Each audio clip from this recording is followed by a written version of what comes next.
Stanislas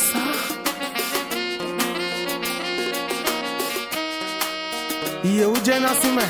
Sinon Stan Corée Tombloé Maître Rabitana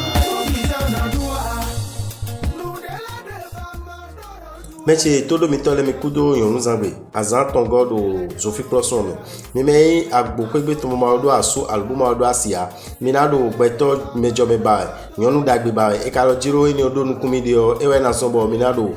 pipo gona we mo kala no we me wa do asu alo we me do asu alo we me do asio le planète yo Neptune no planète mon koton e di do jimi na ton ve pede wa mi tenti mi niblo tete we me kayin beli o mi na do no planète Jupiter e le mi na gwa lo no do si apapé bon nous les adélé à peu blanc qui bloto wani câble tête bouillon affordé bouillon à présent nous quand il va dans minute minute ton le giro ndé boudé mi na blo igbesi azangbe mi ten ko mo blo sport pédé mo disoni pédé et na wada gbe mi le ku mi na zanwa le ku afoton ko atongo we me agbozu kameton mi na do no do giro ali turo giro kan ko ilo medion nki ko awaji jona ti na super sipotetin do planète Venus on a gwa lon mi we me ma do aso alo we me ma do asia mi na do no ko do giro ali turo giro kan ko ilo medion leni to le bi won yin si apako ye jijon planète Jupiter ka le mi na gwa mi da kwesi apako akwa mi ma do no ko ton e na ko ho mo na ba jono mi bon ko e kanatin mi we ku mi na zanwa we ku tantongo we me kayin we robu lo gbe mi ton se we mi na do we me ko do aso alo me do asio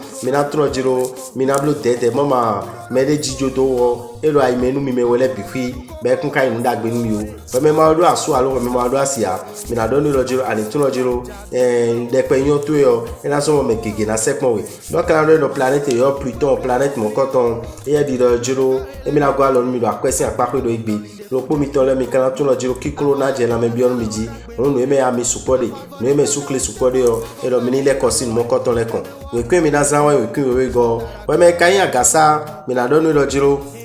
we me ko do asu alo we me do asio ina do ni kumlo jiro ani tunoji kan ko lo meji o nkiko awajije o enatino mi me wole tenti mo kondo ko na tin mi do holo mi de tenti me na indagbe mi we me ma do asu alo we me ma do asia mi na do ni kumlo jiro ani tunoji kan ko lo meji o leni tole keke na yu adu wan isi apapwe cho mi kala bodo no do jiro akwesi apapwe o ani tu kumlo jiro egbesi azangbe o tara gbe na tinwe trala mi me do to me ide mi me no ho no zo bo asale o mi na mo lo jiro nkiko awajije na mi ton akwesi apapwe we ku mi na zanwa ko aton kun pogo we me kayin kinikini bodo asubodo asio mi na do ni lo jiro ko me sinsin o ena tino mi tenti mi kado na blo dede trala mi me do asi me cancer scorpion alo poisson le o mi no blo dede mo kana do we me do lion ye bo ma do aso album do asi ado jiro ani tulo jiro gan ko lo meji o no e ba de obi kuyo ndo jiro ani mo asubo da alo ani mo asibo da planète Saturne ka di do je mi na gwa lo mi da kwesi apapwe ba kwesi zami ton bi kuyo ena ile ngbe cho mi kana tulo jimi do na blu dede mo na tulo jiro ikun do jiro akwela ko mi me wezo na blu bi kuyo tu mo na do mi do jimi ni tulo jiro mi ni ka le blu dede do escalier mi ja yi khome mi ja ka ita jimi ni blu dede mama mi na fu de afo into me kana yin afo yin ko we ku mi na zanwo we kwiten we go ko be kalo yonda lo jinwe mi na do no planète Venus ko Jupiter ko e jiro mi na gwa lo mi bo mi na tun lo jiro ni limiton le keke na wala super sipotentin ko mi wa do asu alo ko mi ma do asia mi na do lo jiro ani tun lo jiro me amado nu konton e we ana momo kan je wan inaji bo mi mo koton fi de bu de ade ana lo flin mo kan do ni lo jiro akwesi apako yo ani tun lo jiro ani le tite do wede o mo tun de ala zan ko ogbon mo kablu tete ti de do me de me u dion e kun wada gbe mi o me wa de ji do na zanwe mo kan do ni lo jiro mo ja so me de suo ilu wi wa to yo e kun na je jin me gege o wa lo to yo e kun na je jin me gege o won ni blo tete we kun akana zanwe we kun tenego mi me kayin nu dagale mi na do mi me ko do asu alo mi me o do asile o mi na do mi pom lojo mi ni tun lojo lini mi tole gege na yu ado won yin si apape ti o me ma do asu alo me ma do asia mi na do ni pom lojo ali tun lojo gbe si azangbe o gbe pli na tinu mi bo me na ya sun mi ala sin mi o e na di ba ko ton do gbe si azangbe mi kan do mi lojo mi ma yan ko debu o mi ma do mi na yan ko mo ma susu ton e na yu ve pede mi kan do mi lo sun lo insun de mi na do tagba mi na do mi lojo mi kaja passer examen de concours de o mi ne tun lojo taragbe na tin mi lo egbesi azangbe cho mi kan tun lojo nkan ina le tin mi lo ni limiton le keke kan wo ku mi na zanwo wo ku afoton kun lo pogo we me kalo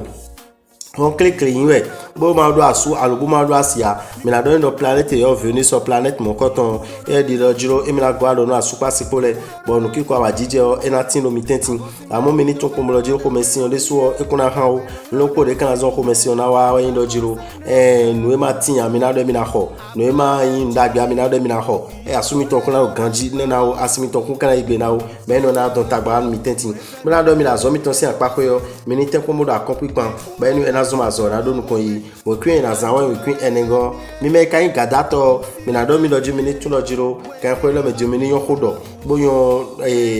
gbeyan no asumiton alo asimiton no me no na don ko me sin da kwa we me maka odo asu alo ko me ma odo asia mi na do ni lojiro ani tun lojiro kan ko lo me jan do na tite do we wu bonu le ni to ele gire yi wa wa isi anpa pe mi kan blo dede mi na tun lojiro no e mi ja biglo gbele o gege na ti mo na yin uven mi gege na ti mo kan yin nu mo mina sodo akwe mina so akwe de umna beru devu me be na yin uven mi mo mi ni kan ko bi o me ko no sin temele me ko no blu mo ko to mi na kan ko bi o o tuna be akwe do mo ko to me o kwen mi kan za we kwen we nego ko me kalu ye we zo gba no yin we o mi na don ni loju mi ni tun loju tadagbe o tin asupa si ko tetin bon ki ko wa jije tin mi mo kan e don mi loju mi ni tun loju egbesi azangbe o we vo e na be mi do ali gegeji bon we mi lebo jablo le gege na ti mi na ko apa won mi ni blo dede trala akwesin apako yo mi ma loju mi na yan ko bo bedo nda ko de me o mi ma ka lebo loju mi na azo mi to si apako yo no bi fi je mi na do mi na blo zeze o eno na yi ufe mi we kwe mi na zanwe we kwe we go we me kalu 50 yin we o mi na do ni loju ko me sisin